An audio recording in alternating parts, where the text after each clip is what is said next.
I'm proud of all these amazing speeches that have been presented, and all of you should be as well. And I'm so honored to be the final speaker of tonight because I want everyone to leave this room with all the information that I'm about to say fresh in your mind because it will change the way you think. I want to start with a very simple scenario, a scenario that I feel that everyone here has probably encountered once or twice. If you had to choose between going to the party of the year, the event of the year that you have been looking forward to for so long, or staying home and doing a boring study session, which of the two would you choose? I'm sure it's assumed that everyone would probably want to choose the study one because it's responsible, right? But doesn't your heart really lie with going out to that party? And what if I told you that there isn't actually a right answer? It's all because of what you prioritize and what you choose. And that is what I'm here to talk about today, knowing your priorities. You have been reminded to know your priorities every single day in many different ways.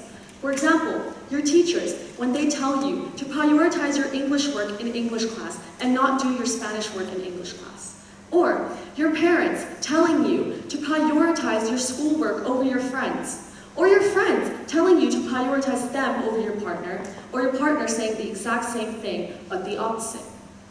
Why are we being told what really matters to us? Why are we being told what is the rank for our importance? So, knowing your priorities has a very common misconception. People think that putting yourself first just means that you're selfish. But actually, it just means that you're able to build the confidence that you need to navigate yourself in the real world. Because things like social media let us see things that aren't actually real. It influences us to believe things that aren't real. For example, a social media influencer named Clara Dow has been showcasing and spreading awareness of body positivity. And later, she decides to get surgeries to make herself look better. Many fans were disappointed as she was always preaching about body positivity, but somehow wasn't happy with her own body. And that's why many young children are so influenced by influencers that they lose sight of who they really are. I have a friend group at school. My biggest friend group ever. I've been friends with them for years. I've known some of them since I was 5, and I've known some of them 2 years ago, but that doesn't change how close we all are. I recently met a new friend group, and I started hanging out with them. And honestly, as the more I got to hang out with them, I started having these thoughts that they were actually more fun. I started thinking, wow, we're actually doing fun things that my old friends would never want to do. I felt like I could actually be free, and I felt that they actually cared about me more than my current friends. But then I realized those same friends allowed me to do things that I've never thought I would ever do. They made me step out of my comfort zone and not in the right way. I started becoming a pathological liar. I started doing things I never thought I would do, and I didn't prioritize what was actually right for me. And I ended up disappointing everyone around me. I disappointed my parents, I disappointed my friends, I disappointed my teachers, and most of all, I disappointed myself. All because I didn't know what truly mattered. The adrenaline that I got with my new friends was only temporary, and the reason is because I put on a mask for them. I wasn't being who I really am. I was being someone fake just to fit in. Which brings me to my next point. Why do we have to pretend to be someone we're not just to feel a sense of belonging? Why do we have to put on a mask just to make friends? Psychologists call this social conformity.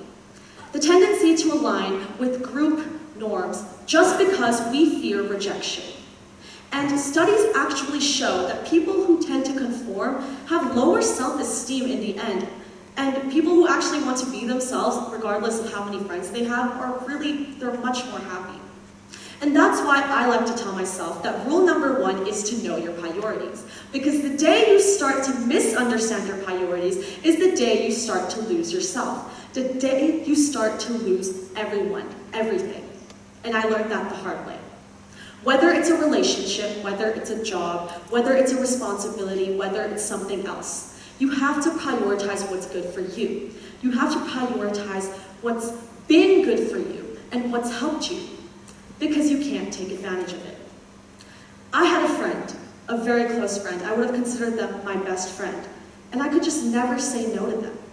Every single time I got a text, every single time I got a call, I was there, no matter what I was doing and no matter what I was feeling. Because I thought to myself, if I'm making them happy, wouldn't that make me happy?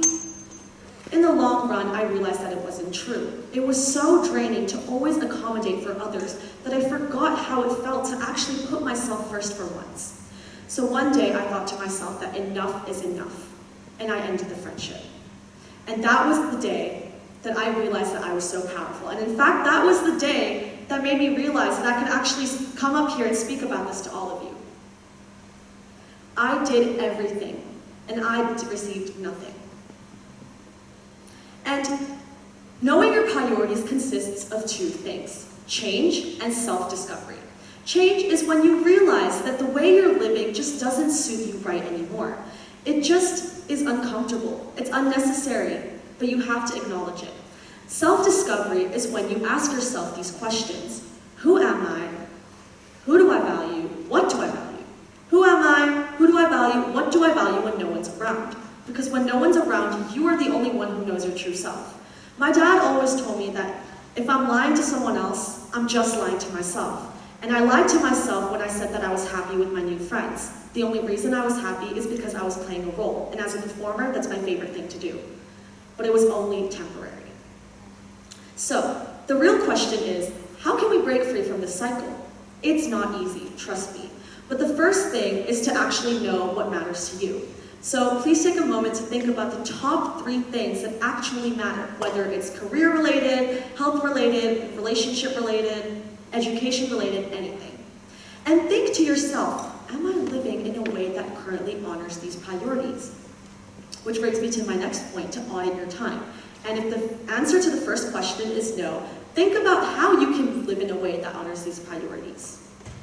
The third thing, which is the most important, is to learn to say no. As I said, it was so hard to do, but once I did it, I realized that I could do anything.